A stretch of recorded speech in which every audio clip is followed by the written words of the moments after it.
Oke, Assalamualaikum warahmatullahi wabarakatuh.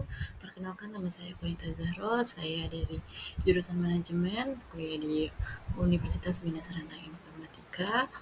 Saya akan mempresentasikan tugas mata kuliah dari metode kuantitatif dengan laporan penelitian ini berjudul Pengaruh Tingkat Pendidikan dan Pengalaman Terhadap Pendapatan Usaha Mikro Kecil dan Menengah UMKM.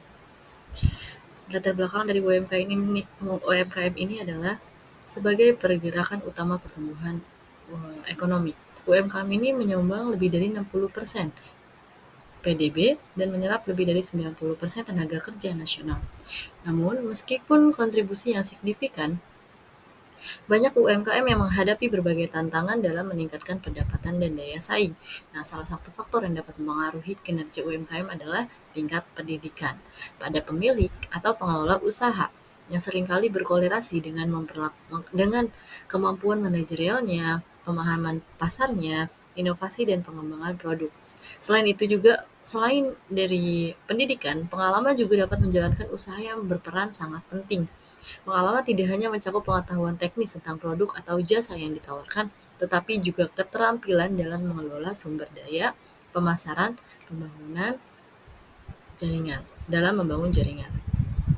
Kira perumusan permasalahan ini adalah tingkat pendidikan mempengaruhi pendapatan usaha UMKM, dan yang kedua adalah apakah pengalaman mempengaruhi pendapatan usaha UMKM. Oke, tujuan penelitian ini saya akan menganalisis pengaruh tingkat pendidikan dan pengalaman terhadap pendapatan usaha UMKM. Nah, kerangka penelitian ini dari pendapatan, pendidikan, modal, dan juga pengalaman. Nah, teknik pengumpulan data ini saya melakukan secara observasi dan juga menyebar kuesioner Google Form. Nah, teknik analisis data ini ada 5: validitas, reliabilitas, normalitas, analisis berganda, dan korelasi. Yang pertama ada deskripsi data. Di sini ada pertanyaan dari kuesionernya, usia dan pengalaman usaha dengan 34 responden.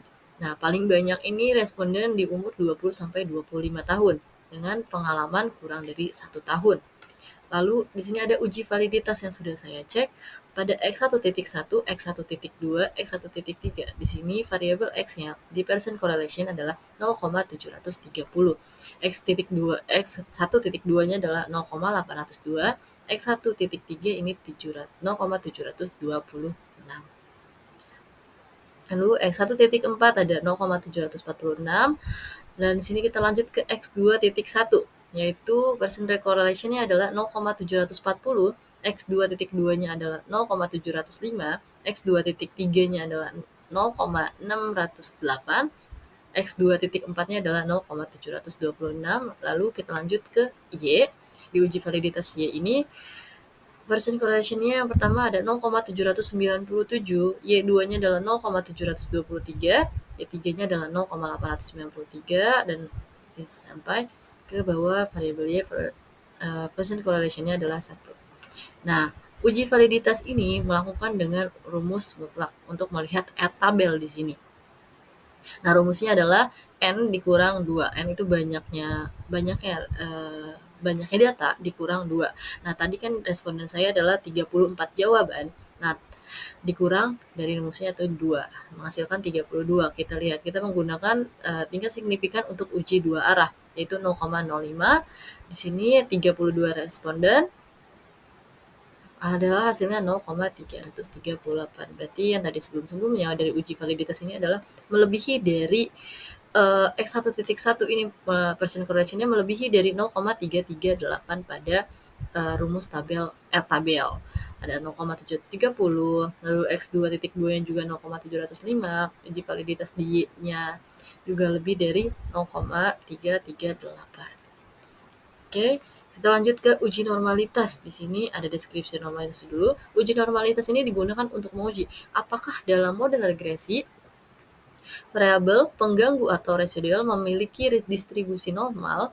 Model regresi yang baik merupakan model regresi yang memiliki distribusi normal atau mendekati normal sehingga layak dan dapat dilakukan pengujian secara statistik. Nah, dasar pengambilan keputusan ini dapat dilakukan dengan berdasarkan probabilitas, yaitu kita akan mengecek asymptotic dari significance, yaitu A, jika probabilitas lebih dari 0,05, maka distribusi dari populasi adalah normal.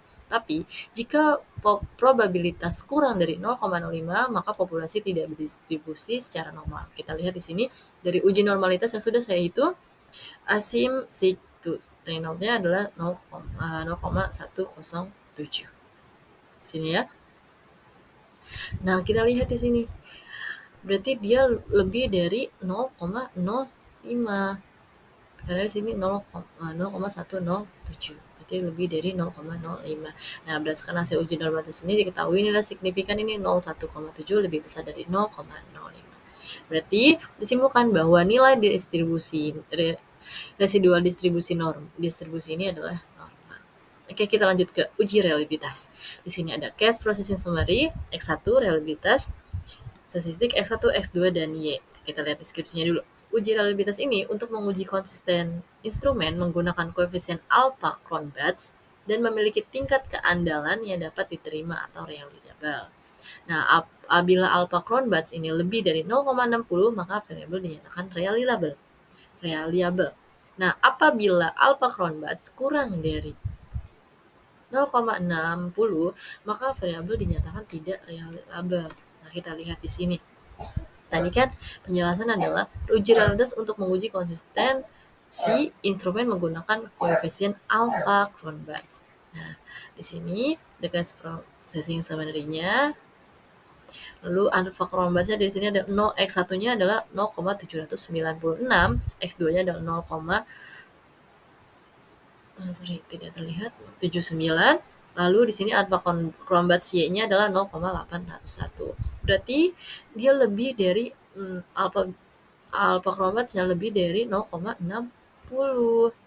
Berarti di tabel ini variabel X pendidikan dan pendapatan pada variabel Y juga pengalaman pada pendapatan seluruh datanya dinyatakan reliable. Hal ini terlihat dari alpha Cronbachs ini lebih dari 0,60.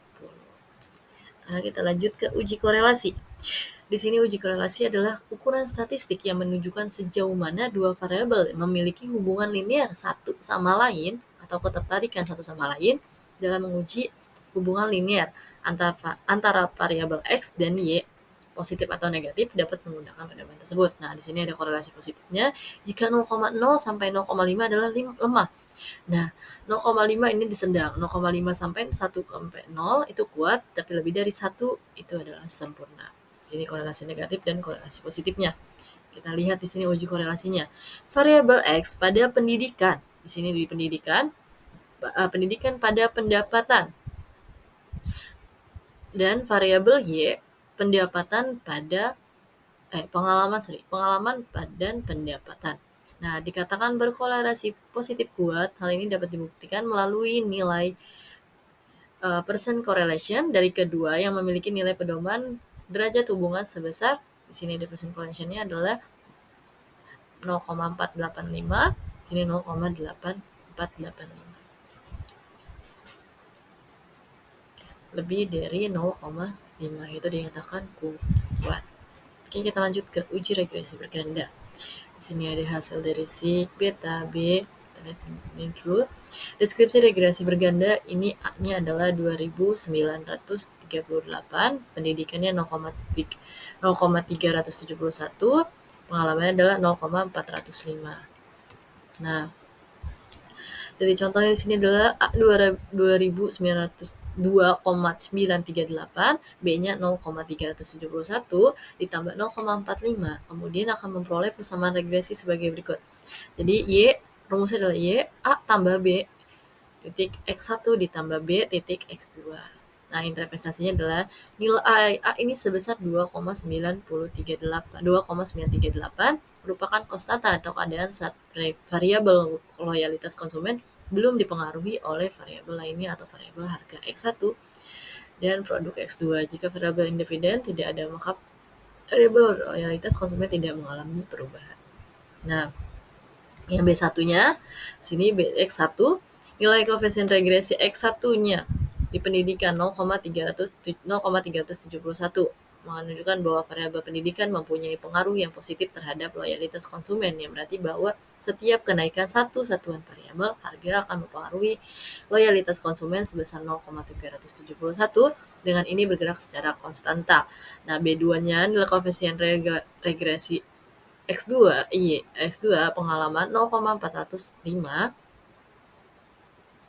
menunjukkan bahwa variabel pendapatan mempunyai pengaruh yang positif terhadap loyalitas konsumen. Berarti bahwa setiap kenaikan satuan variabel ini kualitas produk kita akan mempengaruhi loyalitas konsumen sebesar 0,405. Dan ini berarti bergerak secara konstanta. Oke, selanjutnya ada uji koefisien. Nah, di sini ada konstanta pendidikan atau pengalamannya. Di sini konstantanya 15,035, lalu signya adalah T-nya di sini 6,785. Pendidikan pengalamannya di sini ada T-nya 3,138. Nah, kita lihat deskripsinya. Variabel X ini berpengaruh signifikan pada variabel Y. Pada hipotesis A1. Nah, kita hitung di sini. Tadi kan kita tahu bahwa responden kita adalah 34. Nah, hitungnya di sini adalah 3, di sini ada pendidikan dan pengalaman, 3,138. Kita lihat 34 responden dengan, lalu di sininya 0,50 ya, atau 0,25 adalah 0,324. Ini dia 34 di sini. Berarti hasilnya adalah nilai T-nya 2,3224. Oke, sekian dari saya. Seperti itu untuk presentasi dari penelitian dengan judul Pengaruh Pendidikan dan Pengalaman pada Usaha UMKM. Sekian dari saya. Terima kasih. Wassalamualaikum warahmatullahi wabarakatuh.